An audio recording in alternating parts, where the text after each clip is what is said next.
guys, sorry it has been a bit of a quiet week around here. I am back and I have just been working on some journals. I know some of you have been patiently waiting for some, and so anyway, they will be hopefully debuting on Heirloom Luxe tomorrow. But today we're going to talk about the first part in this shadow series. So I have a whole kind of lineup of videos about shadows, and one of the first things that I want to talk about is just how many different color, like the color spectrum of shadows.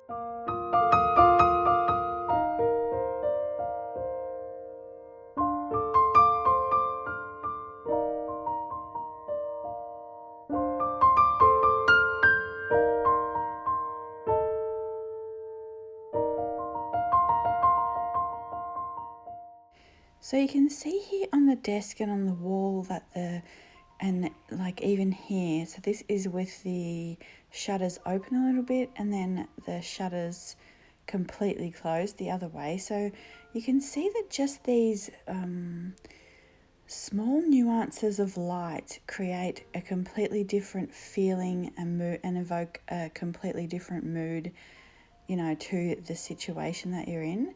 So this was just one of the afternoons, and I found the cat sitting here. There was a little bit of sun left, so he likes to sit here, especially when the sun has been coming, like it pours through this laundry window and onto the carpet. So he really likes to just sit in the warmth there.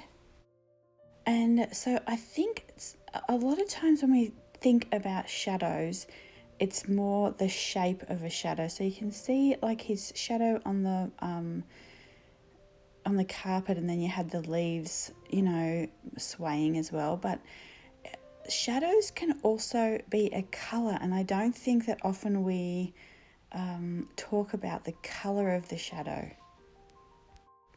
So we will talk about how to mix neutrals, colors that I like to use for shadows, and how I kind of incorporate colors from the painting into the shadow color and all of that. But for this sort of exercise and for this video, I just want to talk about and sort of address the color of shadows and how much it can give to the painting. So here you can see I have my nib pen, like my dip pen, and I just I'm holding it on the edge of the page and I'm trying to get a really nice shadow. So I don't have a lot of time, so I didn't have a lot of time, so I am just wanting this to be a quick video to kind of get you inspired to play with some colors and some shadows that you can create just with simple familiar objects. So it might be something on your desk, it might be something from your kitchen,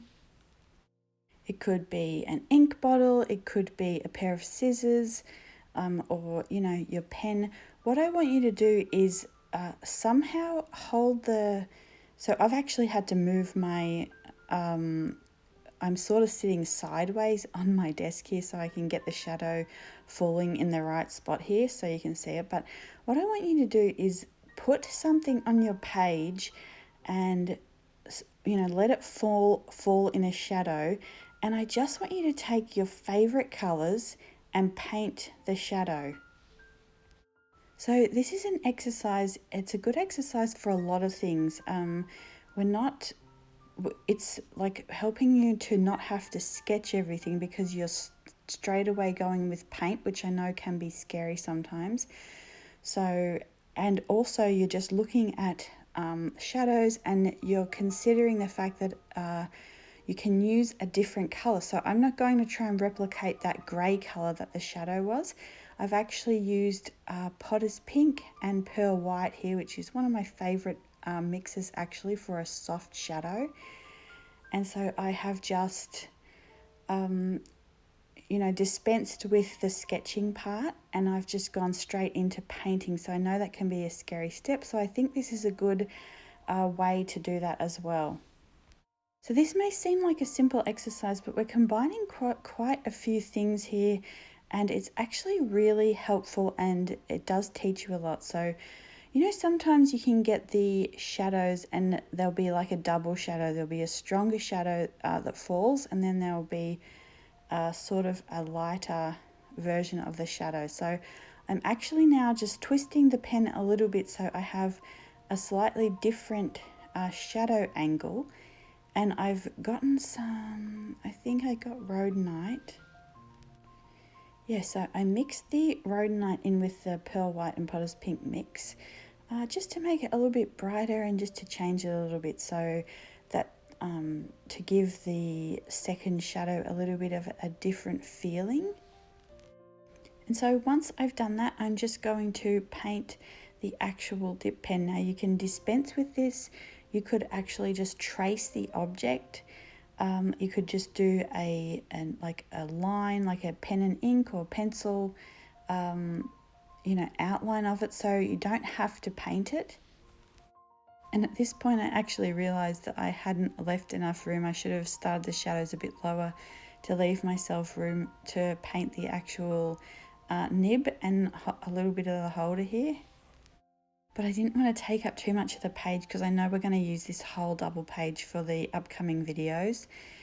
So anyway, that is pretty much the exercise for today. So I hope you guys enjoyed this, and I hope you will go away and just use some of your favorite colors and just paint the shadows as they fall on the page. So I was going to use some flowers from the garden, but it's been raining all week, and honestly I was doing this late at night and I just couldn't bring myself to go out and get all wet. So this is what we've done. I actually think it turned out not too bad. And I think you guys should have some fun doing this with some different objects, and you can make them a lot larger than this. I wanted to condense this all onto this double page spread. So that is it for today. I also wanted to say thank you to everyone who's used the Jackson's Art affiliate link. So there is not a lot there. It averages out to about $1 per person, and we're halfway to a dot card. So if we don't get there, you know, obviously I'll get the dot cards at some point, and we will do those. But I really appreciate the support. I appreciate you guys wanting to support the channel. It has meant a lot. It has been quite a year. The videos are quite hard to come by. I am constantly working on them. All my spare time is on videos. So again, I really appreciate that. And these are some videos, you'll be able to recognize them in my feed just by the photos. If you want to learn a little bit more about shadows before I film the next, you know, put up the next videos, you can go and check these out. So this spoon is a really good one, and we will go over that technique. This Painterly Flowers one is a really good one, just to learn some general things about the way we're going to paint and the types of shadows and colors and things. There's the blue egg and a couple of others, and you'll recognize them there. But I hope you guys enjoyed this again, and I just want you to start to kind of look at different shadows and different, so you can see here there was just a little bit of light on the wall there, and how like in the morning you get really orange shadows, and then in the nighttime you get these more blue inky kind of shadows, and the feelings that they can create, and you're looking for different colors that they are. So I hope you guys enjoyed this, and I will see you pretty soon with a couple more installments of this. And again, if you have been waiting for some journals, they should be up on the Heirloom Luxe site tomorrow. Hopefully I'll have some new videos over there. So I'm just going to leave you with some footage of different shadows on the wall, some different clouds in the sky, and the shadows, the different colors there. You can see in the very end shot there is like some orange in the clouds, and it's really beautiful. So I just challenge you to take note of these different colors, and then I will see you in the next videos. Bye.